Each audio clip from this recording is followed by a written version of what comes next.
Onam bumper ഒന്നാം സമ്മാനം 25 കോടി രൂപ ലഭിച്ചത് നെട്ടൂർ സ്വദേശിനിയായ സ്ത്രീക്ക് എന്ന ഏജന്റ് രതീഷ് ന്യൂസ് മലയാളത്തോട് പറഞ്ഞു.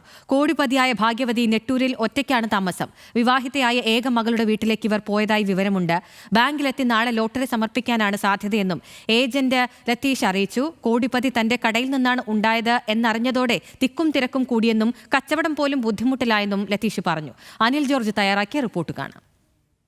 ഈ ലോട്ടറി അടിച്ച സ്ത്രീ അത് ഒരു ഭാഗ്യവതി തന്നെ എന്ന് ഏതാണ്ട് ഉറപ്പിക്കുന്ന തരത്തിലേക്ക് കാര്യങ്ങൾ എത്തിക്കഴിഞ്ഞിരിക്കുന്നു. ആ സ്ത്രീയുമായി നേരിട്ട് ഈ കട ഉടമയുടെ ഏറ്റവും അടുത്ത സുഹൃത്ത് നേരിട്ട് സംസാരിക്കുക, അവരെ നേരിൽ കിട്ടുകയും ചെയ്തു.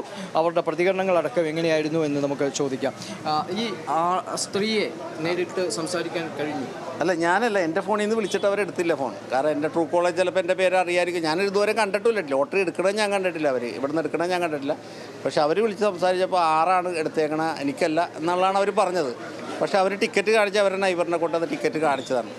അവർ ഇത്രയും ഒരു എമൗണ്ട് കിട്ടണതിൻ്റെ വെപ്രാളത്തിൽ ആകെ വേർത്ത് കുളിച്ച് ആ വീട്ടിൽ നിന്ന് വെള്ളം കുടിച്ചിട്ടാണ് അവർ ടിക്കറ്റ് കാണിച്ചിട്ട് പോയത്. അപ്പോൾ അവർ കണ്ട് അടിച്ചിട്ടുണ്ടെന്നുള്ള കാര്യം അപ്പോൾ അവർ തന്നെയാണെന്നുള്ളതാണ് ഇവർ പറഞ്ഞത്. കാരണം അവർക്കാണെങ്കിൽ അത് അർഹിച്ച കൈകളിൽ തന്നെയാണ് ചെന്നേക്കണത്. കാരണം വീടില്ലാത്തവരാണ്, അവരുടെ മോളുടെ കല്യാണമൊക്കെ ഇവിടെയുള്ള എല്ലാവരും കൂടി നടത്തി കൊടുത്താണ്.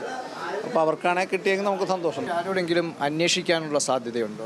ഇതെന്താണ് ചെയ്യേണ്ടത്, എങ്ങനെയാണ്? അതിനുള്ള ആൾക്കാർ അവരുടെ കയ്യിലുണ്ട്. കാരണം അത് എന്ന് പറഞ്ഞാൽ കറക്റ്റായിട്ട് സർക്കാർ ലെവലിൽ അവർ ആ കാര്യങ്ങൾ ചെയ്യുള്ളൂ. ആ പുള്ളി അങ്ങനത്തെ ആളാണ് അവരുടെ. കാരണം അവർക്ക് വീട് വെച്ചാൽ കൊടുത്തേക്ക് പുള്ളി. അപ്പോൾ അതുകൊണ്ട് അങ്ങനെ സർക്കാർ ലെവലിൽ തന്നെ അവർ കാര്യങ്ങൾ ചെയ്യുള്ളൂ. ഒരു ഗോഡ് ഫാദർ ഉണ്ട്. അദ്ദേഹത്തിൻ്റെ നിർദ്ദേശം അനുസരിച്ചായിരിക്കും അവർ മുമ്പോട്ട് പോകും. ആ സ്ത്രീയെ സംബന്ധിച്ചുള്ള കാര്യങ്ങൾ വെളിപ്പെടുത്താൻ പരിമിതിയുണ്ട്. അവർ ഏത് സമയത്ത് വരും എന്ന കാര്യത്തിലും ഉറപ്പ് പറയാനായിട്ടില്ല. പക്ഷേ അവർക്ക് ഇത്തരം കാര്യങ്ങളൊക്കെ കൃത്യമായി തന്നെ പറഞ്ഞ് കൃത്യതയോട് കൂടി കാര്യങ്ങൾ കൈകാര്യം ചെയ്യാൻ പറ്റുന്ന ആളുകൾ അവരോടൊപ്പം ഉണ്ട് എന്നതാണ് ഇദ്ദേഹം പറയുന്നത്. അതുകൊണ്ട് ഒരു പക്ഷേ ഇന്ന് അവർ മാധ്യമങ്ങൾക്ക് മുമ്പാകെ വരും എന്ന കാര്യത്തിൽ യാതൊരു ഉറപ്പുമില്ല. ഒരുപക്ഷെ നാളെ അവർ ടിക്കറ്റ് ബാങ്കിൽ സമർപ്പിക്കും എന്നാണ് നമുക്ക് ഏതാണ്ട് ലഭിക്കുന്ന സൂചനകൾ.